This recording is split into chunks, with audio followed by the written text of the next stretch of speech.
was indeed proper Skux. Prepare for battle. Did you talk about the draft? Oh, no, the Huskar I was talking about. Yeah. I want to see RL mid Hoodwink. I don't think this hero's a bad mid laner, by the way. I mean, Thompson showed it, and obviously Thompson's a weird mid laner. So it's not the best example because the guy... Yeah. But I do think that the hero has a lot of value as a mid laner. Your lane is strong in general. You scale well with items, even for Hoodwinks do it. So as long as you get an okay lane. The problem is that Hoodwink is definitely countered by all the spirit heroes because they have mobility and burst, and that's what you hate. So, I don't know. It's a tall order. RL has a really tough game ahead of him. It's not so much that I don't trust the pick, it's more that it's just going to be hard. Okay, Ray found the ward. That's good. That's a very good start for mid It's lane. just that Avo doesn't trust squirrels. I mean, yes. They're so squirrely. Squirrels are by far the least trustworthy creatures, right? Because they're rodents, but they live in trees. Where's the logic in that? Rodents live in holes in the wall, right? So, think about that for a second. actually think hippos are the least trustworthy animals. Why so? Well, it's because did you know they're so dense that they just sink? They don't swim. They sink to the bottom of like whatever rivers usually that they run in, and they're fast and they just kill anything, even other hippos. That is true. They kill more people than crocodiles. It's true. Yeah. Ray? In trouble. Arrow. How many people do squirrels kill? That's what you don't know. Probably still a couple. Maybe like a few from rabies. Kadua in trouble still though. He might get some rabies. Ooh, 12 HP. Oh, the crossbows don't transmit the rabies, and the squirrel's gonna die instead. That's the hydrophobia coming into play. Braxy will get the kill. P1 doesn't have any mobility. He's like, oh, I wish I was level 6 on Storm right now. Avoids the arrow though. Good footwork. Still gonna die. At least the arrow didn't get him. Keep and fighting. That's a point of pride. More fights. Has the verifier. That's gonna be another kill for Braxy. They try to go for Ray. Got Z. Come on, he did it. He actually gave it to the static remnant for P1, which means more gold going the way of P1. Yeah. I feel like black and yellow won that in early game engagement. Well, let's see. Net worth. This Ench is rich. Yeah, this huge, by the way. Ench with an early boost. Look at him. He's coming by. Has 2 fairy fires, but a Blightstone of all things. Has a full magic wand. Where are they running the Ench, though? Okay, they're running Ench versus Mirana. Not a fan of this. I really think it should have been swap in the lanes. Yeah, you'd like to avoid this matchup because, to be honest, Mirana doesn't even need to block the camps. She still might end up doing it just for extra safety and to prevent the pulls. But you just arrow the creeps, honestly. And that's it. And it's a lot of golds. Yep. I mean, it makes sense, right? Braxy's name, Chris and me, is Do You Believe in Me? So I guess he's just one of those guys who he's countered, but he's like, I can play this matchup. I got this, don't worry. Little sneaky one cutting down the trees. Know your trees, and he will be able to escape death there. Not a lot of HP to go around, but we'll regen up here eventually. Magic Stick versus the Skywrath Mage, of course, a necessity. And RL continuing to lane. Doing a Pull. Oh. Top lane. He's just gonna die. Okay. Early kill against Tide. Huge deal.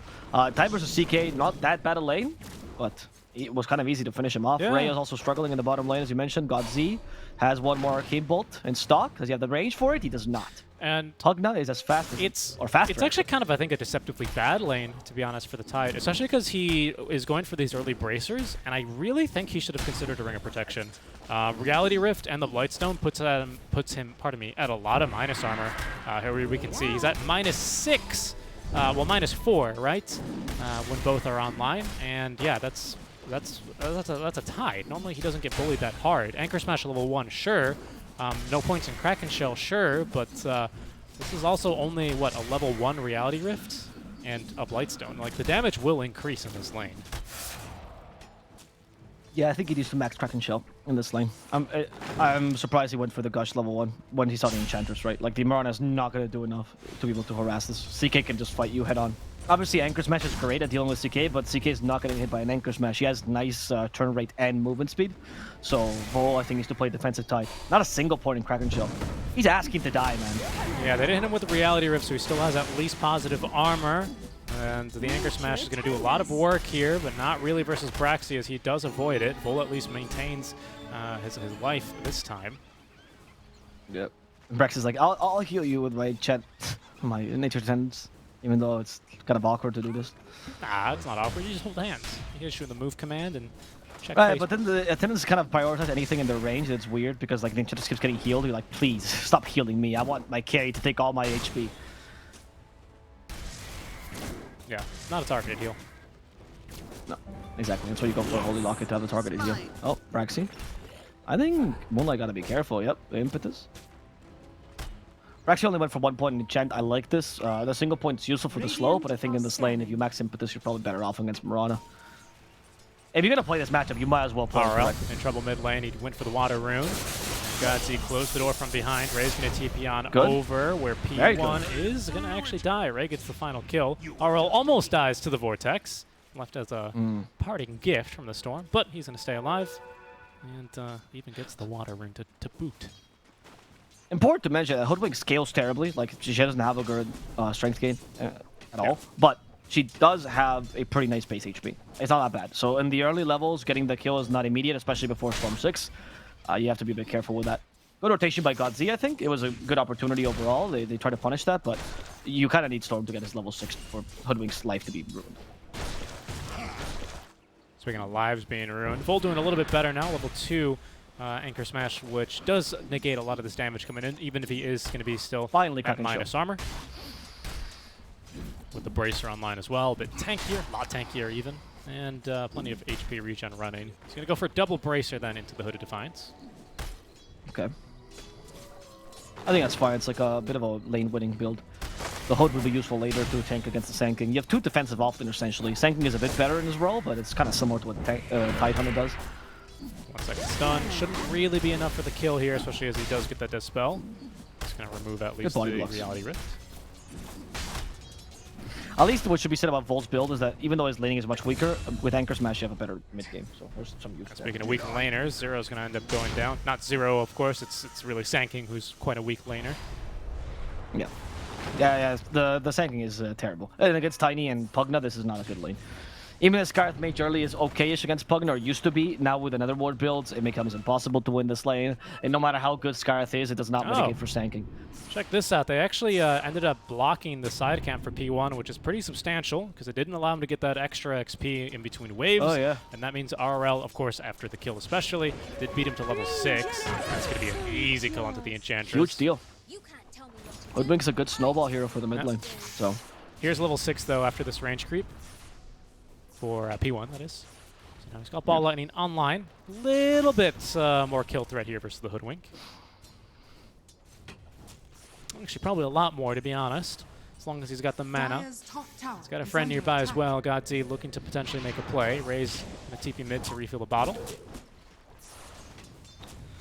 Top lane, Karhua has been left solo. Can they force a kill here? No, I just feel like Vol can't do anything. It's okay. Yeah, it's just a little bit too difficult. Like there's... Maybe you should try to rotate the CK into the jungle already and leave the Sand King the lane. I don't feel like Sand King's gonna push bottom solo, and I feel like he might just feed Tiny a bit more. Tiny just hit 6 as well. Oh, it's hard to do that, or Zero taking stacks instead? No stacks I can see. No big stacks anyway. Small stack here on the hard camp for the Radiant Triangle, but that's all I see right now on the map. Without, you know, giving the viewers a terrible camera experience, zipping around the jungle quickly. Oh, I do that all the time. Vol, top lane, some trouble. Seat Shot doing a bit of work. Impetus, Vol, looking worse for wear, but he's at least going to make it out alive. Double Leap forced out, and Moonlight as well. A very similar position. But though, that's close. Another very easy kill there. Careful here. This Warpine Raider, he's a bit of a badass. Vol, no! He does the Warpine Raider. That thing, again, it's good. This is, I think, probably the strongest new creep in the game, to be honest, especially early. Maybe the Hill Troll Summoner, but, you know, for fighting, stats, right? Yeah. Nah, in terms of stats, you're totally right. It's very, very good. It's very, very good. And Black and Yellow, I mean, they got a nice kill there, but I still think they got to be a bit more wary of this Hoodwink. I think the early game has to be played a bit defensively. RL is honestly kind of scary, and he is going to exercise a lot of map control. Good. Braxy, he knows the cooldown of Sharpshooter at least, because he would be a very dead Bambi if he didn't. He still might be dead. They can jump the Hoodwink right now, honestly. Yeah, I think he just dies to Ultra Vortex. Okay, Brax is gonna commit to this. Activates healing immediately. Might not be enough. Care though. Bushwhack coming out. Sharpshooter ready. There we go. Arrow just for good measure. Even getting the Tide involved there. Yes, he did. Split among 2 heroes. That'll be Vol. So he gets a little bit of an assist gold. Not bad for him. Just for spitting on a squirrel. Sorry, spitting on a deer. Spitting. He shoots a crossbow. Have some respect for the squirrel. They're a genius creature, right? They can create tools. Tide Hunter spit on him. Oh, yes, yeah. This creature's dumb. They don't have any sort of tool. Where they only like he's just holding onto a piece of thing. Yeah. To hit. Yeah. Tide's a filter feeder, right? He just kind of opens his mouth and swims around and eats whatever he can get his mouth on. Some person that owns an aquarium in the chat is so proud he made that joke. Lies. Got Z. Not enough damage. Lies is probably the hardest hero to kill. I mean, if you have Epicenter, it cancel. Just for good measure, RL's here. Sharpshooter's back. They don't need it though for the skill. Oh my god. Sorry, I always forget Skywrath Mage has like almost no armor. Paper. So he was. And also tiny strong is also what that was. But yeah, he was just slapped down from a 3rd HP. Which again, on Skywrath Mage, it's not really all that much. Just kill. Just kill the Hoodwink, man. Like, why are the kills happening on Tiny or on Tide? You have one super squishy core in the MA team. Can they really not force this? Yeah, almost with Maelstrom. Nice little sampler here of a Void, sorry, not a Void Mask, a Wraith Band and a Null Talisman. So a little bit of bonus stats. 1100 HP good. And well, what is that? 11 armor. It's good. I mean, you kill her with 1 Mystic Flare, but obviously that's not online yet. P1 also a bit more passive on the Storm Spirit than I had anticipated. Yeah, I agree. That ball lightning, I guess the lane just went badly for him, and then as a result, then he didn't really utilize that small power spike at level 6. To be honest, neither of his support. Wow, Encha's not the worst at rotating towards mid, but a Skywrath Mage, again, he just brings damage. Really limited lockdown. Yeah. Maybe the slow can connect, but again, that's not guaranteed. So not the best at rotating towards the mid lane. So maybe that hasn't really gone a long way to help him. Regeneration. Sure, that's kind of true. That's kind of true, but it's. I mean, yeah, Hoodwink is a good laner, so I guess there's that to be said. And they have nullified the Storm as a pick because of this hero. Ray giving him mana. They know it's all RL. It's RL or bust in this early game. Lots of. We're gonna get Armlet soon on Carhua though, so maybe he starts to be a bit more active. Though usually Armlet for CK is not enough. The Dire heroes coming bottom. Only Moonlight though is here, so really not going to be that big of a deal. But it seems like Braxy, even though he does lose the Wild Wing Ripper, should be able to do plenty of damage with Tower top. No? Okay, they got Mystic Flare. Time to start playing black and yellow. Dota just activated for them. And locked the game, right? And now they can hopefully go and catch the course here. Obviously, Ray is just a testing kill. And then you go and kill anything in the map. This combo of Storm Spirit plus Skywrath Mage or Sand King of Skywrath Mage is very strong. And I want to see as well, Zero, did he go for Blink first? He did. Much better than Travels because of how impactful your hunting squad is. Yeah, I know, very true. Yeah, you just have to play around your supports. Like, it's true, the supports have to play around the cores, like, but it's not really like a, it's not 100%, you know, supports playing around the cores. It does have to go both ways here. Otherwise, you know, it's like 2 plants trying to grow that are both competing for the same amount of sunlight, right? They do need to kind of cooperate here to make it work. And I think Blink Dagger is the way to go to enable this Skywrath Mage. Ench doing a great job, just grabbing the creeps and throwing them at towers. Tier 1 is looking worse for wear. Black and Yellow simply need to find a pickoff or win a small fight, and they'll easily get that Tier 1 tower. Have a little advantage going their way. Smoke play though, and in position to break this one is going to be Braxton. Only level 5 at 0 with a great initiation. 2 very squishy heroes lined up and nuked down. An absolutely beautiful play there by Zero. Great follow-up by P1, and once again Godzi in position with a Mystic Flare to make it happen. Couldn't have asked for a better blink reveal. Yeah, honestly, that was very on point by Black and Yellow. And with this, you probably get the Tier 1 mid. I mean, if they take the Tier 1 mid, this feels like Tide is not really a hero. Like Tide was supposed to defend these towers, right? You've already lost your tier 1 bottom. Mid is about to be done, and Enchantress will just keep throwing creeps at it. There's nothing else for it to be done here. Is because he says in that voice line for I believe Black and Yellow, he says "Bueno pes." Is that just shorthand for pues? Yeah, it's a Peruvian thing. Peruvians have a really bad tick to add pues to everything. It's a genuine thing. Pues as well. Pues is, yeah, it's like it's also a very word filler. You know, like if someone asks you a question. No, that's a South American thing. Like it's interesting in Spain, when you do that, it's mostly a kid thing. But then when you grow older, you stop doing that. But in Peru, it's just a massive thing. Every person speaks with pues for some reason. Yeah, I hear it a lot in the part of Mexico where my parents are from as well. Like, someone asks you, like, even if it's a simple question, they'll go, well, pues, you know, well, they just add it to every single sentence. Right, that's common, right? That's normal. Like, adding well in the beginning is like, well, you know, they ask a question, you go, well. Yeah, you know, even in English, just like a, you know, right? But in Peru, I mean, like, they use it in every part of the sentence. Like, seriously, I've heard Peruvians say pues 3 times in the same sentence. Like, well, it's grammatically impossible. There's no, you can't do that. Like, here's something that Hector says to me a lot. He goes, like, whenever I ask him a question, he doesn't know. He goes, no se hablo pe, and which means pues, right? So it's like someone going, I don't know hablo well. Well, what? Well, what? Hector, where's the well going? That's funny, because pez also means fish. And with a Z. Yes. Pez with an S means Pro Evolution Soccer, and that's actually what Spanish people call it. What's un pez? Eh? That's what we sound like. Carhua? Camp of Death. I got the Swashbuckle. They have the Sharpshooter as well. That's enough. Level 1 Sharpshooter is not as impressive as it used to be, but it's good enough if you have a combo. Yeah, it's good enough, especially if you can basically guarantee that it's going to hit. Plenty of magic damage, arrow as well, maxed. So a little bit of bonus damage there. It's looking good. Look at where Vola's farming. You madman. He's getting revenge on the Warpine Raiders from earlier. It's what he has to do best, right? Like, you couldn't defend the towers, or, well, I mean, you guys could defend mid somewhat, but Enchantress can... I really wish Bracty was throwing more creeps in mid, though, I'll be honest. Oh, he is actually. Never mind, that's what too soon. The Wild Whipper is taking the tower, ends up taking Vol's life. Vol's a hard kill, though. God Z dies bottom.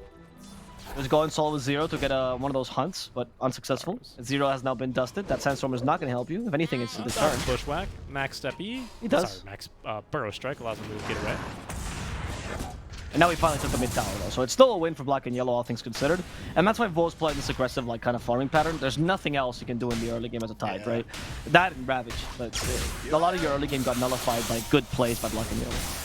Yeah, you know, Vortex, it's annoying. Sure, he lost half his HP there, but it's mostly him going for a nice little whirly adventure when he gets pulled like that. However, now that Carhua joins, he is going to properly die here. His team still finding a little something, though, as they get the Enchantress killed for free. But they do lose Vol on the other side of the map. Yeah, you can farm aggressively, but eventually the carries do come out of the triangle and start playing some Dota. Oh, wow, Zero has bots. No, he doesn't.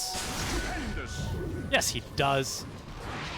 Couldn't quite find there on the TP in Tiny. They're not going to be able to punish him.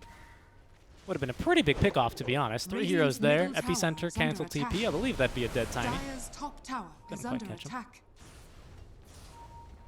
And again, like I was saying before, as we can see Lies building up to, a lot of the safe lane Tinies will ignore the Blink Dagger. It's more of a mid lane tempo Tiny item, and instead opt for the Shadow Blade after basically the Echo Saber and Shard. And you have someone that's a very clear first, unless you build it, but not the case this game. Good. Hoodwink, once again, the target you want to go for first. Zero might die as a result, but once again, Hoodwink is a mid laner, so it's totally worth it. And it's also a mid laner that's a snowball mid laner, so it's extra worth, right? If you kill a Storm, yeah, big deal, but the guy recovers. Hoodwink is the kind of hero that, like, killing him means a lot, because he can do everything in the map at any moment.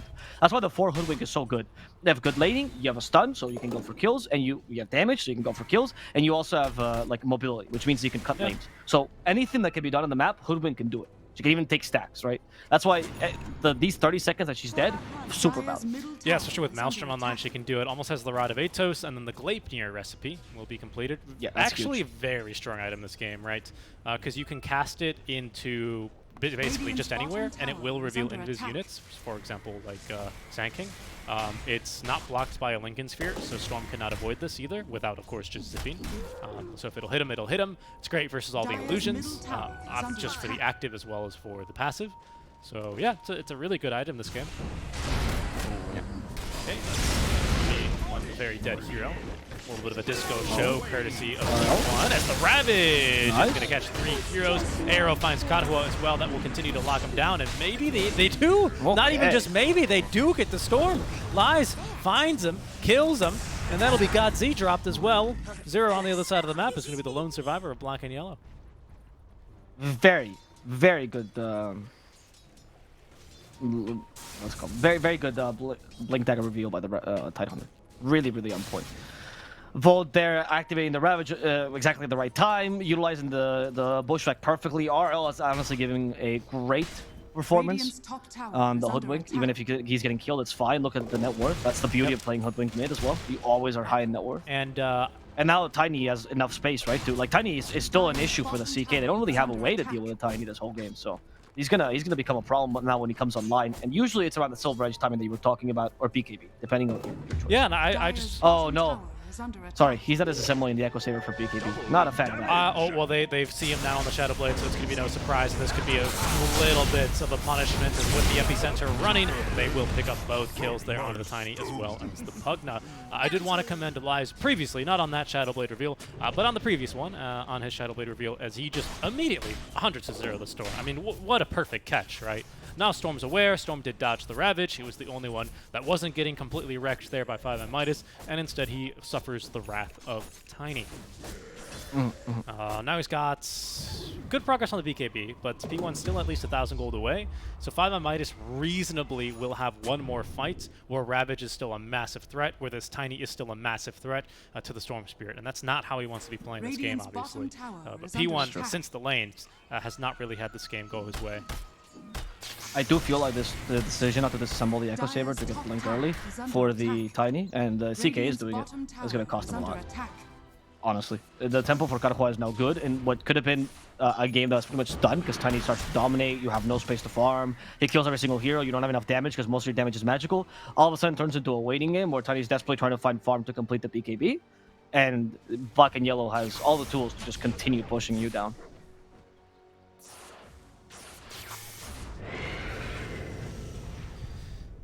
GodZ, at some stage, looks like he's going to opt into the Boots of Bearing. He's going to be boosted a little bit here by the Philosopher's Stone.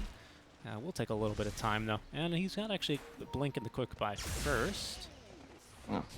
And has her own Hooded Defiance. She's trying to live a little bit longer. So just a defensive item there, but it'll be eventually into a little bit more of the classic greedy Ench. With the Shreds, and then eventually the full Hurricane Pike in the Quick Buy. Oh, it's a big jump. They get Kadhua. He's farming in the triangle. He's picked off. It's thanks to the ward there. 5ManMidas will be able to find the pick off. Radiant's bottom tower. Chandler's will leave with a TP. He's going to be fine. Not going to Ravage for that one. The kill in CK is a pretty big deal, honestly. Like, RL is making up for this mistake of the Tiny. If he gets his BKB, then this will mean for nothing, and they won't be able to take advantage of this. Zero. I mean, he should know, because the Epicenter just triggered, right? Yeah, he's putting the test in his inventory. Epicenter does not trigger if there's no, or the shard does not trigger if there's no use around sanking, right? So when it triggers, you're like, there we go, he found him. Oh, he's scared, though, I think. He is, because he knew, he must have known that he was nearby, right? That's how the shard works. Yeah, and I guess it's the only hero with a Shadow Blade is Tiny, and Tiny can probably just kill you, so didn't want anything to do with that one. Kadhua's TPing back down bottom. Tiny is TPing to the outpost. We'll be here in a bit. They do dodge the Blazing, but not the Ravage and not the Bushwhack into the arrow. Kadhua eventually gets off his BKB, though. Now looking to turn. Forsath from Moonlight, but an even better stun from Zero. We'll set up onto the kill here for the Mirana. Buyback from GodZ. He's got a tier 1 to TP to, so we'll be back here shortly. Mirana with an outpost. It's a long TP for her, but she'll be back eventually as well. So that's going to be another Gleipnir now onto Braxy. That'll nuke him down. That'll just be about the end of the fight here as Black and Yellow have expended most of their resources. Zero, though, still with an Epi is, well, just going to steal the haste. You sly dog. Okay, Vol wants to hit him with an Anchor Smash, and then he's going to let him leave. Of course. Decided. Has no Ravage, right? What else does he do? Oh, they have Sharpshooter. See him. It's not going to be enough charge. You can't turn around in time. Oh, boy. It almost got him. Not really. You know, it was like watching those scary clocks in the old horror movies and realizing it's not that scary if the kid just moves from the bed, stupid poltergeist child. Yeah. Or it's like It's like playing Call of Duty on like a controller with like its lowest sensitivity. You're trying to turn around. Do you know that one kid that bought the orange box? He was playing CS:GO with a controller as opposed to playing it with a mouse. Was CS:GO on the orange box? I think it was TF2. Oh, Team Fortress 2. Yeah, TF2, No, it's TF2, sorry. Portal, That's my note, Half-Life yeah. 2, Day of Defeats. Maybe. I know they had Ricochet as well. Ricochet was part of the classic. Oh, well, Yes, Ricochet was on the first orange box. I think there was 2 orange boxes, actually. Yes. Yeah, Ricochet was on... Don't disrespect Ricochet. That's the best multiplayer game ever made. Valve's pinnacle. You know, they created a lot of games. Dota is nothing compared to I think there was Ricochet. actually quite a fantastic interview with Gaben back when he was a Yeah, little bit more it's a active really on the funny development side, where he just like completely neglected to bring up Ricochet. he was like, yeah, and that's why it became a meme. Valve has That's why it became a lot of great games. Left 4 Dead, you know, we made Portal, Half-Life, Day Defeats, you know. Where's Ricochet? Gaben. What about Ricochet 2? That's really funny. pan out. 2K for 5ManMidas, small lead, but now with a BKB on Tiny, it's going to start becoming bigger. I think the Tiny is now fully online. I mean, you can wait for the silver edge if you want to. It's not like this game is going to become harder for you as the game goes on. Hoodwink does kill really well. That Gleipnir's been really well utilized. I also love RL's build. He's going for the Aeon Disc, right? He acknowledges you're up against a Storm. If they catch him, he's dead. He needs some sort of save, and that's going to be the save. What's really good for Hoodwink as well with the Gleipnir is that you can actually use it. To me, the biggest overlooked part of Gleipnir compared to Atos is that since it's not targeted, you can use it when people are out of vision. Yeah. And this means that RL can predict movements much easier and not have to overcommit just to get the stupid Atos right. You can just go use Gleipnir, and if he's good enough, throw Acorn Shot on top of that, bushwhack. You don't need to see the enemy at all during the whole interaction. And the thing does 220 magic damage when it hits, which is like, it's good. That's a lot, you know? You hit 2 heroes, that's like, what, a Line Finger level 1? Like, it's significant. Yeah. That's what I mean. I feel like people disrespect this item a lot. When it first came out, it's like, oh, it's too expensive, nobody's gonna buy, who even buys oh my God, he's Madman. Just walks right in. Tiny's here. What's happening? Nice. He's going to probably still fight you because he's got a BKB of his own. Godzi can't do anything here to help his ally. And Godhoof going for the TP play out. Oh, they just barely lacked damage. Radiant's middle tower is under a good attempt to sharpshooter. You might as well, right? Maybe he messed up the BKB timing. But that was odd. It was like, I gave BKB. I can 1v5 you. And then, he's underneath the ward. Very just likely, yeah, extremely dead. Might as well slap him down. It's still always funny. Just the way that this Tiny swings a tree at him and Skywrath Mage explodes. If your carry retreats, I feel like you have to retreat with him. I don't think you have a chance to be able to fight this anymore. Especially when you see the enemy team is like surrounding your carry, right, to get the kill, and obviously they failed, whatever. Sorry, I'm just laughing. Pugna life drain animations when he really gets a long one are just so funny. That's the first time I've ever... Yeah, he gets really excited about it. Yeah, I know. Well, it's because once again, Pugna is the only hero in Dota that enjoys murder, and he's like a known murder. Life drain is what excites him. Look at this. Oh, murder! He loves it. He loves it. I don't know, man. I feel like there's a lot of other heroes that enjoy murder quite a bit. Razor. No, but in Pugna, it's lore. Like it's lore friendly. That he's like a genocidal maniac. He won. And then the anime made Luna 1 too, but that wasn't canon before the anime. That was because her goddess said to. Right, she seemed to enjoy it a little bit too much. Her goddess didn't say torture the people before you kill every single person. Well, it's because she had max Moonglaves. I mean, come on, can you blame her? Yes, true. You gotta take advantage of that. Moonglaves now MAME. New ability by Luna. Yeah. Luna's buying Sanj now. They brought back MAME. Braxy. It's still on the Penta Edge, I believe. And the Wolves basically MAME. They call it Cripple, but it's basically the same thing. It's different. What? Because it's Cripple instead of MAME? Yeah, I think the words mean different things. Because Cripple is like when you... Like, I think Cripple is like a blow, right? It has to be like a... What's a blunt object? And MAME, to me, it implies something that is sharp.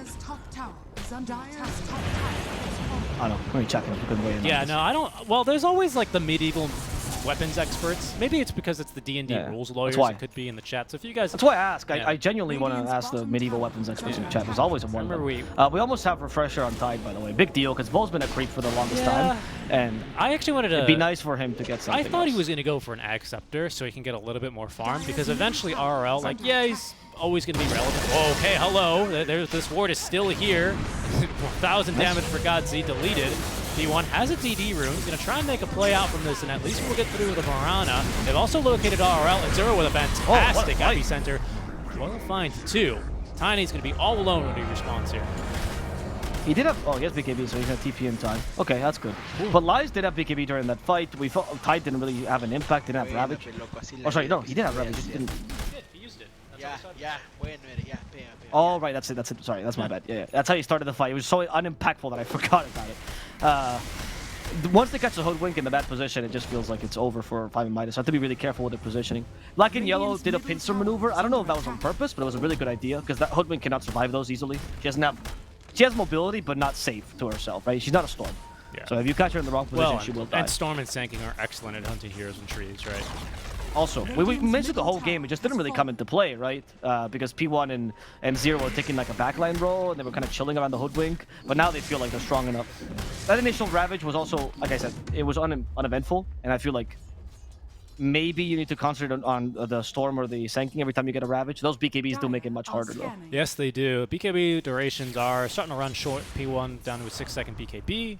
Sanking, I believe his is new, so it's still a 9-second BKB. But Karhua is as well down to a 6-second BKB himself. So still the threat of triple BKB, even if they are could be majority of the short durations, are painful.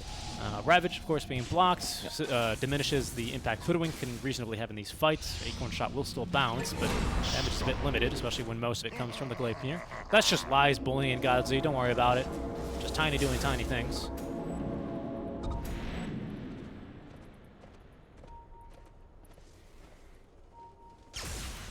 Karhua now is building, but I thought I saw someone with a Hyperstone. I did, it was Tiny. Just the one into AC. Seems like he's keen on finishing Satanic first, however. His BKB is still 7 seconds, so he's 1 extra long duration, and then it'll be back to the base 6. It's not even my It's a bold push from RL. Lots of heroes missing off the map. Zero ready to jump in. Sure, a Storm. I think this is like to make the move too. The best way to play Hoodwink mid, though. Like, at one point where you are just so killable by any sort of small movement by Black and Yellow. Like, as long as they play the team fight remotely difficult for you, right, they're going to catch you. So if you can at least open up the map for your Tiny, and Tiny can perma-farm, and Tiny can out-farm the CK, then you can trust him to be the real carry, right? And you can just be a nuisance in the map. That's how Thompson does it too, and I think it's fine. Okay, they got Marana. Bye-bye. Moonlight is the other hero that can do this, right? So she stands mid, she takes the truly dangerous farm, whereas Hoodwink goes through the last side lanes. Hoodwink is terrible at pushing out mid because there's no trees, right? So, well, there's less trees. Dire's bottom tower is under attack. Gotcha. That's a good deep push though, with the Gleipnir. So shoot. Enchanted Quiver is also great. It actually increases the range of the Acorn Shot, by the way, which is fantastic. I didn't know that. Yeah, it does. Yeah. It gets affected by both range and cast range, which is one of the best parts of the spell. And so, an often missed part about Acorn Shot is the fact that Acorn Shot gives vision. So that's huge. Now you have a really deep ward you can put into the enemy team fight. Even though it's not the biggest vision, it's more like a sentry, it's still vision. No, it's really good. I mean, it lasts 20 seconds as well if you don't cut it down. So it's pretty annoying. Yeah. And you know the best part as well about this, that I love about the spell, is that if you're good with Hoodwink, the Acorn Shot makes different sounds. Yeah, he's happy. He's happy with that though, as P1. Yeah, he is. So the Acorn Shot makes different sounds depending on how many targets you hit, right? Like it actually, the sound has a pitch to it. And if you can do that, you can guess how many people that is bouncing between as well, because you can kind of see it bouncing between the trees. So it gives you a lot of information. Yeah, these bouncing projectiles, because it's like Maledict, you can usually see it in fog as well for some reason. I don't believe you should. It doesn't give vision. Do you mean cask? You can't. Yes, the cask. Sorry. Yeah. He's a weight stopper spammer. He knows. Yeah. You can see it out of vision. So like only the cask. But obviously, if you hit 2 heroes and you're perma-stunning them, like you just see it bouncing around, and it's very fun. Yeah. Yeah, it's true. And those are actually very valuable things in some situations, right? With Acorn Shot, for example, is a thing about how, depending on how long it bounces, the sound is different. There's a lot of little cues. I mean, Dota, there's this millimetric thing that make the game so interesting. It's actually done with a lot of precision. Break for Braxy. Let's see. It can really catch no break for the Tiny. I love how Tiny got tired. He's like, okay, I'll break you. BKB immediately. P1 activates his own. Tide has Ravage, and he's nearby. They're gonna wait for the BKB on Storm. Yeah, he's got to bail. Good. Good choice to bail. Oh, Karhua? Karhua? Vamos, Space! And he kills the Pug now. Sure. He did it well, actually. Yeah, good. We still have Blink on Tide in 5 seconds. Silence there. Sorry, no, it's available. He's just not using it. Also surprised that Pugna decided to pick Pole there, but it's okay. Ravage. There's the Ravage. Find one. RL's dead, though. Good job by Zero. And Zero actually now can stop the Tiny to use the second Ravage to make sure to kill with CK. And Zero was just collateral here. He tied to the cleave, pretty much. Oh, wow. Do not underestimate a Tiny. Yeah, Tiny, a very strong hero in this meta, in case this is your first game of the patch you're watching. Right? I don't know. I'm getting a deja vu, Richie, of he had 10, and also every single major for the past like 6 years. Why does this hero not leave meta? Someone fucking nerf him. Did you mean buff him and give him plus 800 damage? Damage here, speaking of, onto him. Braxy really starting to kick some butt here, but unfortunately the Dust did dispel, sorry, the Invis did cause a lot of those impetus shots to miss. Tier 2 tower defended. For now, it seems like 5ManMidas are keen on going back. Honestly, if the next patch had a note that said Tiny lost the ability to hold trees, I'd be really happy. That would just, I don't even need to know what that nerf means. I just need that as the line. And then no Axe or Shard for Tiny. He loses both. He's just a hero now. Dire's middle tower is under attack. Cole doesn't have the Shard. I'd like to see some interaction with Tiny armor. Like, I don't know. Dire's middle tower has fallen. The Grove giving armor is also a bit ridiculous. I mean, honestly. yeah, the amount of he does armor have zero agi, right? But like, I don't know, like the fact that natural order, like which is normally a counter to high armor heroes, doesn't work because it's base armor, obviously. Yeah. That natural order only affects. There's a lot of aspects, right? Like, okay, zero agi gain, sure, but at level 10 you get 10 armor. What strength hero has 10 armor at level 10? Gold for me. Right? Like Lycan has 1 agi. Lycan would exchange 0 agi greatly, I mean, like but happily, come on, Wolves to get need this no 10 armor. armor. Don't be silly. The worst part is Lycan actually has pretty decent base armor. He comes out with armor, he just doesn't grow into it, right? Well, it's because, you know, his fur is quite thick. And it's true, it's difficult to make armor for furries. Oh, okay. I've experienced that. Interesting. Shadows take us. The Great Furry Wars of Barcelona, 92. It was rough, dude. When the Olympics, everyone was crazy. That would have been 4 years before Kobe. you were born. Kobe was there. Not the basketball player, mind you, the mascot of the 1992 Olympics. Oh, I thought you... Okay. Out of my way. He was also a furry. He was the first furry mascot, actually. Invisibility. It's this weird Oh, it's creature. Benny the You Bull. should see it. RL is like, oh, he's going to try and TP, and I believe he makes it out here. Yeah, Good play. I like this. Well done, RL. Your job as a squirrel is to be a true rodent and just be a nuisance this whole game, right? Well, now he can be a nuisance with a BKB. 9 seconds for him. That'll at least allow him to not get blown up by the Sanking or the Storm. If, big if, he doesn't get jumped without Aeon Disc. If he gets jumped with Aeon Disc, it's whatever. You BKB and you're basically invulnerable and you run away. But, assuming the CK is not killing you. But the magic damage dealers will have a much more difficult time here getting on top of the squirrel if Aeon Disc is And there's the one. and then there's the Aeon Disc getting procs. So, you know. That's on cooldown for 140 seconds. Bad. That is bad. That is bad. Now I don't know if you can't really wait for it. I don't think you can afford to do that. So you have to just kind of camp the Roche, pray that the squall doesn't get caught again. It's just a really difficult game for Hoodwink, right? They needed catch in the mid game, hence why they picked it. But it's just Sanking and Storm are just natural enemies of the squirrel. And this is quite a back and forth game. I mentioned at this stage, 36 minutes in, Roche number 2 is up. Both teams now, of course, completely know about it. So that's the entry creep in the pit, and just really drop the point home, a Storm illusion. The nerves must be kind of getting there. It's a fairly even game, even like down to the net worth in terms of how these team fights can go, in terms of teams counterplay to each other, right? Like I wouldn't say anyone has a massive advantage. It's still, in my opinion, close to a 50-50 game. Yeah, I would say so too. I mean, I think Black and Yellow has the trouble of how do they deal with Tiny, but late game that becomes easier, right? And 5ManMidas has the issue of how do we finish this game? Yeah. Our squirrel keeps dying. And yeah, so the nerves I think are going to start acting up a bit because again, this is it for both these two teams. I mean, all the matches, they played 7 games here in the regular season, and basically it comes down to one best of one in terms of are you going to get any prize money? Are you going to, you know, get relegated? It's all this. Storm? Oh, I thought he was going to make the big zip, but he doesn't. Rise against the Aegis. And Ray will take the shard. Okay, interesting. I don't know if I would have given it to him. Okay, they're not. They're giving it to the squirrel. They're just passing it around like hot potato. I wouldn't mind it on the squirrel. Who took the shard? Not Ray's got an inventory. Ray. He's given chase to the squirrel, and Okay, no, he's gonna yeah, keep I think it. he. I don't is. think this shard on Ray is that big a deal. I'll probably give it to Vol, maybe? Yep. Again, life drain does kill most regular illusions instantly. Oh, okay, here they go. Oh, he missed. Oh, he did miss the vortex. Now they have a chance. RL's trying to run away. In the trees he goes. BKB. They can't jump anymore. RL has found his safe haven.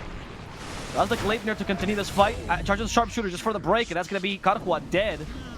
Well done. Life Drain will keep RL alive. This is because he gave the shard to Ray, so he deserves it. Moonlight just giving chase here. They don't know where the storm is. They had an idea, but couldn't quite catch him in time. The arrow, I thought that was going to hit 0. It does see him. Ooh, that was spooky scary.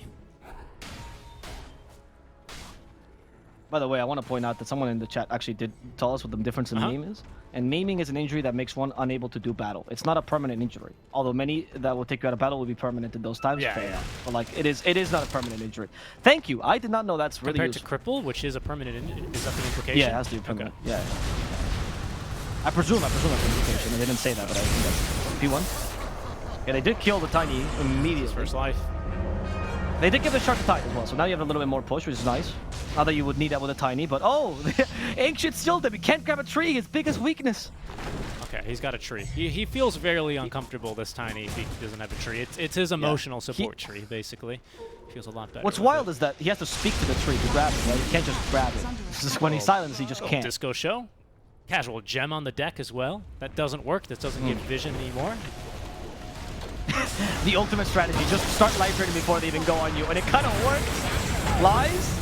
He does have BKB now. They kill 0 and Braxy immediately, but the Storm is keeping them at bay. P1, a bit of a nuisance here. Ravage he got him. and caught Storm on the tail end. Kind of a zone out Ravage, and not a joke this time. Not sarcastic zone out Ravage. Forcing him back. That's honestly, I like the use of it. Vol found a use for a Ravage that was really hard to hit there, and they already killed the main targets anyway, so good use there. yeah, but with Karuha respawning, they are not going to force the issue any further. Did not get.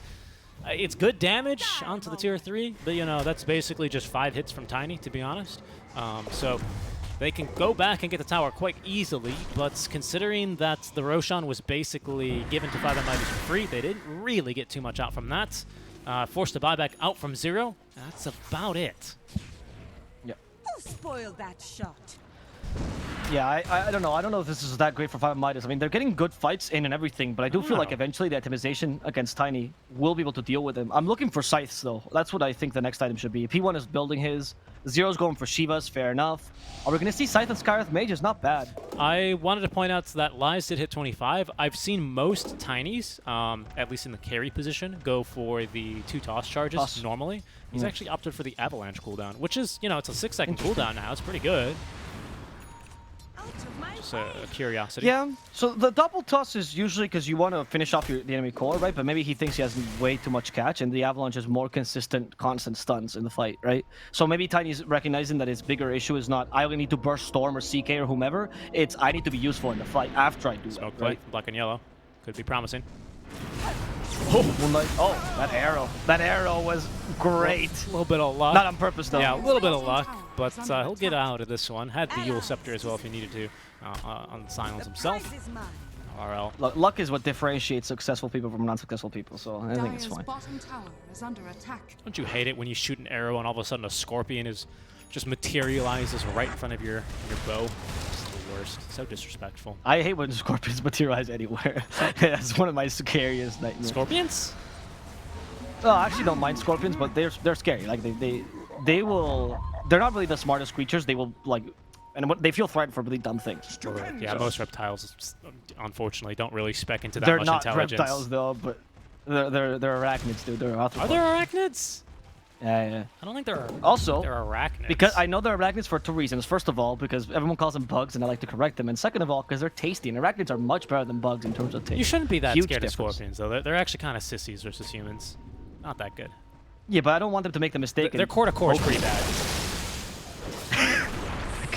That's true. If they poke me and have to go to the hospital, you know how scary is hospital already? I don't want to. Yes, I do. T1 goes in, electric vortex. Okay, they can send the Tiny to the hospital, hopefully. But he does have a special bit of medicine for the form of the BKB. Now fighting the core-to-core. Tiny happy to beat the CK. Realizes Storm is a much better target, and he does kill off the Storm in 2 hits. Tiny is unkillable right now. They need some sort of sign to buy some sort of cash. He broke the CK. Storm comes back in. That's going to be enough. Leitner, though, does make sure to finish off this CK and kill off and stop the Storm as well. RL doesn't have Sharpshooter, lacking the damage. They have Sentry. They're detecting him nicely. But without the dust, they have a gem still on 0. What are you doing, though? Stand in the trees. He didn't see the gem on 0. And that allowed him to get an extra kill in this fight, which ended up going the way of 5ManMidas, though. It was a good fight for 5ManMidas. Buybacks and everything aside. Okay, yeah, I mean, again, I think that the nerf's starting to play out. 5ManMidas still now breaking out with a 7k net worth lead. They got a lot of buybacks out from that one. 2, one on the Ench, one on the Storm, quite crucially. And we've also had a couple more level 25s now to get caught up on these, right?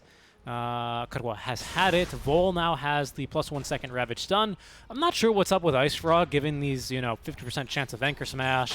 What is it, 25% Fire Blast, right? On Ogre, he's got it 25, but I kind of like them. They're cool. They had more fun to the game in that sense, as a spectator. Because I think, as every player knows, everyone loves RNG, right? And players don't, but as a spectator, it's very exciting. It's the reality. You just have to balance it out. Storm also now has the Overload attack bounces. He does not have the Shard yet. In fact, he's building a Refresher. So it might be a while before he decides to go for the Electric Rave, if he so decides. Yeah, that's the big deal. Getting the Electric Rave here. I'm not sure the Refresher's that valuable. I can see the point, right? But I think Electric Rave would be nice to just deviate into that slightly, and then you have an Echo Saber on CK as well. Like, there's a lot of good heroes to utilize it. Sanking's attacks would mean something. And finally, speaking of Sanking, of course, he's taken the 40% miss and slow. Hoodwink has just taken now the 2 Acorn shot charges. Didn't have it at the start of the fight. Now does. The reason why there was only one game, There was only one game I've ever seen where the Sankin took the Epicenter pulses, and that was because they were winning by like 25k at 25 minutes, right? It was ridiculous. I think the talents are really disbalanced. It's not that bad a talent. It's just that Sandstorm and Blind in a Sandstorm is really good. Yeah, I mean, especially because you have other Sandstorm talents, like the Radius. Like, it's... Exactly, I mean, wow. Yeah. Oh, no, this time they didn't have the gem. Did I just... What? What's going on? Are we watching? They were trying to hit the Enchantress! He was stuck there for a while. Got it. Liza really needed to wind that one up. He's got AC, so it's not like he doesn't have it's not like he doesn't have attack speed. What? I mean, it's not great, but I don't get this. Did Tide reveal himself and not believe that was the real CK, or what happened? Honestly, I'm not sure. I think that was it, right? Because why would you have not Ravaged there? I feel like that was a free Ravage. You get a CK for free. It's pretty funny. That was really funny. I was wondering what was happening with this Tiny. Sometimes like the animations just get utterly broken in Dota. Among my favorites is I mean, they used to be at level 1, but now eventually at max level Sticky Napalm, when you try and turn around and do anything, and your hero just doesn't react. And you know that every time that happens, somewhere in the world, there's a League nerd that's just getting like an aneurysm seeing that. It's like, why is he so slow? I can't do it. What is his turn rate? It's not instant. This is an old game mechanic. Why am I getting blocked by my minions? God, I forgot they call them that. When you take the names of your creeps from literally a Pixar movie, or I don't even know, DreamWorks is it? I think. Why isn't my inhibitor respawning? Inhibitor. Is that a Inhibs thing? respawn. Their barracks respawn in League. Oh really? Yeah, you didn't know? Oh wow! The more I talk about this game, the dumber I realize it is. CK. There's the Chaos Bolt to just get rid of the. Force the rift. Force the Phantasm. I guess. It's not that big a deal, right? Because at this point, you're like, Tiny clears my illusions like they're nothing, right? I mean, he clears Sanking like he's nothing, so imagine the CK illusions. I also noticed, because chat pointed out, that the tree doesn't actually give you cleave. It gives you splash damage, by the way, which is why. Which means it's not in a cone, right? It's in an area.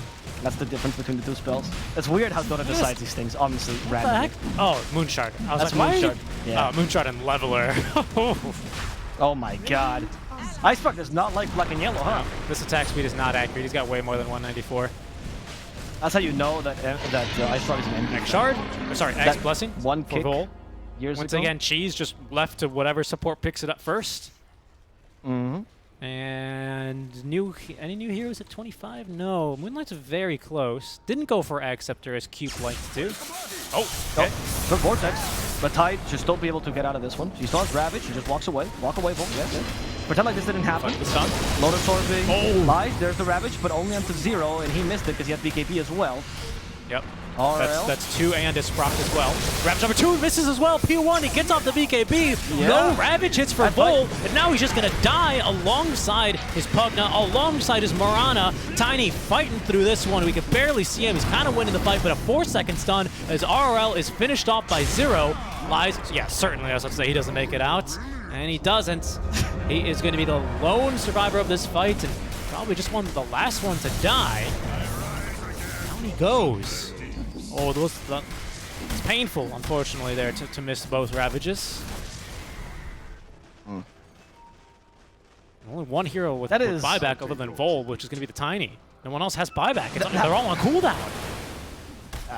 Okay, I mean, yeah, we saw that in the last fight, right? Only Tiny has it. I feel like those Ravages, though, I don't know, man. Like, he had a great opportunity to Ravage, and he chose to do it right afterwards when the Sanking was solo and he had BKB. I don't know, that was odd. You have to get a Blink Ravage off. He seemed to get a bit stressed out. Yeah. I don't think the Axe is going to be enough to cover this. I think they're just going to go for Throne, right? I believe they will. Force the Tiny buyback. They should have timed the other 2 buybacks, being the Morana and the Pugna. The RL is going to be the unknown. They've recovered. Oh, they actually don't have creeps because they Gush. They've recovered the wave, though. It'll be back soon. Do we have Pipe here anywhere to cover Gush? No, they're just going to go for the Tide instead. Pretty hard to kill, though. That's the buyback from Tiny now. So no Ravage for another 50 seconds, so they're going to... Black and Yellow will have to settle here for at least only the mid lane of Barracks. Maybe 2. At least the important ones, being the melee. They're going to get to work on the tier 3 tower now. Phantasm, that'll certainly speed it up. They doubted themselves, man. And they went for the racks now. But they could have just taken 2 lanes of racks and doubted themselves in the beginning. They did force a buyback, I guess. But I think the buyback would have come anyway. Everyone's up now. Still no buyback. Nothing left here for 5ManMidas. They're all on their last lives.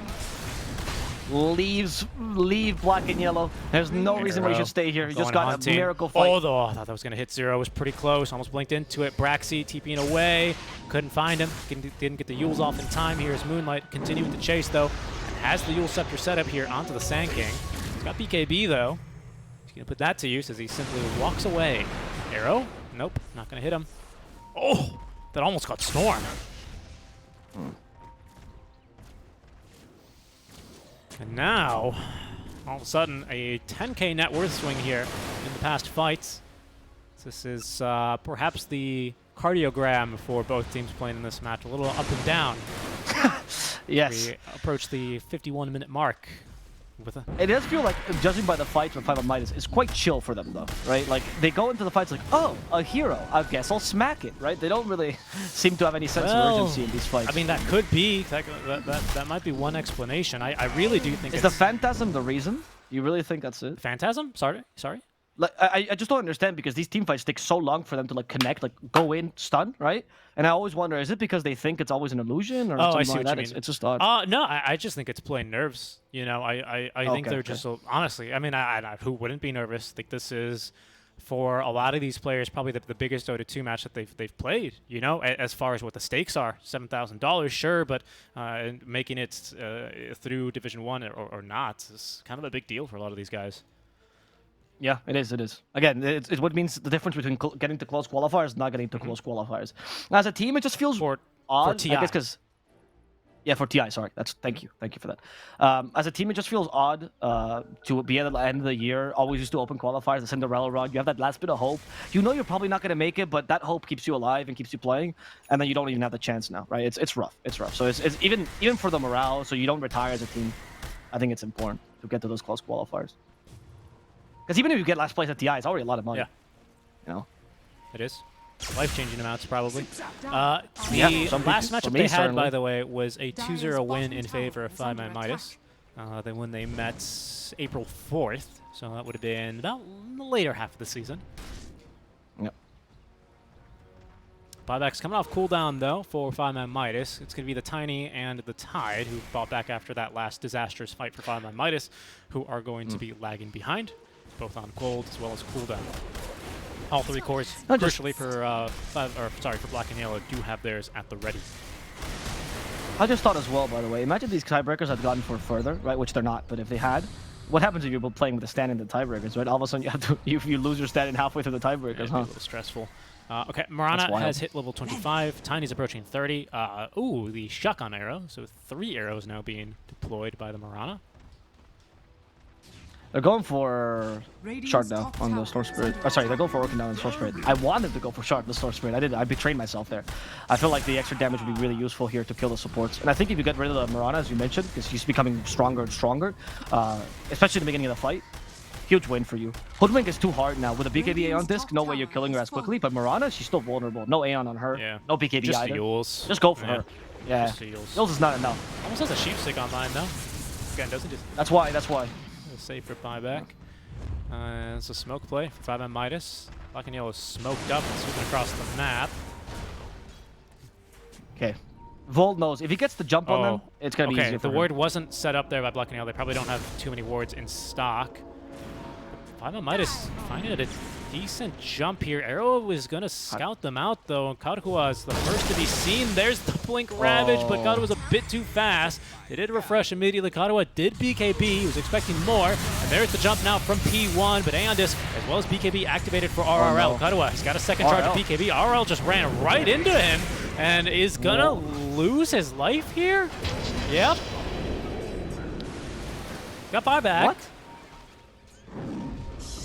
I think I kind of want to say I was a misclick. I don't know why he ran that way, right? I don't know. Maybe he didn't know what the only team was. Ravage. This time he caught 2. They need to at least get through 0. He's quite tanky. And Karuha is not going to be able to tank the arrow from P1, though, onto the backlines. Finds a good Vortex onto 2. That might be enough to get through Ray. Another Vortex on the refresh. Catches 4. Zero's going to go on in. Does reflect the stun. Lies back onto the backlines here. And that's Karuha now dead. That's the dieback, though, for RRL. Lies is going to end up going down. He does not have buyback here for another 3 minutes. Black and yellow still in the base, and they call it. Yeah. I feel really bad, to be honest, for was AM, so I don't know what it is. I feel really bad for 5ManMidas. It feels like the end, they just got so nervous in this game. There was just so much pressure onto them, so many mistakes towards the last like 5-6 minutes.